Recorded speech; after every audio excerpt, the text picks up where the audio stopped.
Welcome to Database History, the show where we, uncover the hidden systems that pretty much run our world. And today, we're taken to the skies. We're going to look at something I'm sure we've all experienced: the wild, unpredictable, and, let's be honest, often super frustrating world of airline ticket prices.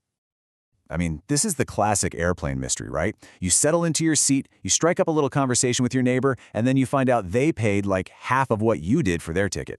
Or maybe, just maybe, you're the one who got the great deal and they paid double. How is that even possible? It's the exact same flight, the same plane, leaving at the exact same time. It feels crazy. Well, I'm here to tell you it is absolutely not random. Not at all. This isn't some pricing lottery. Behind that chaotic-looking price tag, there's a highly logical, carefully designed database system. And really, it's a strategy that completely changed the game for how airlines operate. So to really get how this all works, we've got to crack the code. And that code? It's all built on this one core idea that airlines use to slice and dice every single seat on a plane. Okay, so this thing is called a fare bucket. And no, don't just think economy, business, or first class. That's way too simple. A fare bucket is more like a micro-category. Imagine the entire economy cabin on a single flight. Now picture it being divided up into, say, a dozen or more invisible buckets. Each of those buckets has a certain number of seats, and each bucket has its own price and its own set of rules. Stuff like whether it's refundable or if you have to stay over a Saturday night. And here, you can kind of see what this looks like in practice. You've probably bought a ticket and seen a random letter on it, right? Like a Q or an M. Well, those are the fare codes. So a Y fare, that's your top dollar, full fare, totally flexible economy ticket, the kind of business traveler who needs to fly tomorrow might buy. But a Q fare, whoa, that's a deep, deep discount, probably bought months ago, and it's got a ton of restrictions. The crazy part is they're all economy seats, but they live in completely different pricing universes. So who's pulling the strings here? Who decides how many seats go into each bucket, and when you can even buy from them? Well, this is where the real mastermind of the whole operation comes in, the database itself. Okay, so get this. Every single time you search for a flight, you're plugging directly into a massive, dynamic database. This is not some static price list they print out in the morning. No way.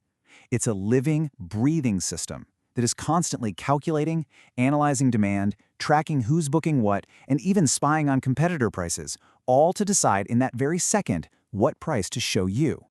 The technical name for what this database is doing is called yield management. And you can think of it like a constant four-step loop. So number one, it tracks demand. How fast are seats selling? Is this a popular flight? Number two, based on that data, it automatically opens or closes those fare buckets we just talked about. Number three, it's always adjusting how many seats are available in each bucket that's still open. And the whole point, the big goal, step four, is to squeeze every last possible dollar of revenue out of that one single flight. And that right there is the key. The airline's goal isn't just to fill the plane. I mean, they could do that by selling all the tickets for cheap. No, their goal is to sell the right seat to the right person at the right time for the highest possible price they can get. That's the whole game. That is yield management. So, what does this actually look like for you when you're trying to book a vacation? Well, it looks like a carefully choreographed dance, a dance of prices that are constantly shifting as you get closer and closer to your departure date. Let's watch how this whole dance plays out. This timeline just lays it all out perfectly. Okay, look, way out, maybe 90 days before the flight, tons of those fare buckets are wide open. You can probably snag one of those super cheap Q or H fares. Now, fast forward. We're 30 days out. The system notices, hey, this flight is filling up, and it starts to shut down access to the cheapest buckets. They just disappear. By the final week, you're lucky if you can find anything besides the more expensive M and B fares. And then, departure day. Forget about it. The database has probably slammed the door on everything except that full fare Y bucket, ready to cash in on any last-minute desperate travelers. It's genius, really. So let's just boil it down. Booking early? You get to see the whole menu of fare buckets. You've got a great shot at grabbing a real deal. But waiting until the last minute? Well, the database has already cleared the table of all the cheap options. All you're left with are the most expensive seats. At the end of the day, the system is literally designed to reward the planners and punish the procrastinators. I love this quote. It's a dance of supply, demand, and predictive algorithms. That just hits the nail on the head, doesn't it? It's not some fixed set of rules. It's a totally fluid dance between how many seats are left, how many people want them right now, and what the database's crystal ball says people will be willing to pay tomorrow. And we have to be clear, this wasn't just some small tweak to how they price tickets. The move to this kind of database-driven strategy was, well, it was a complete revolution for the airline industry's bottom line, a total game changer. And this is really why it all matters. Those fare buckets, they aren't just obscure little codes on your ticket.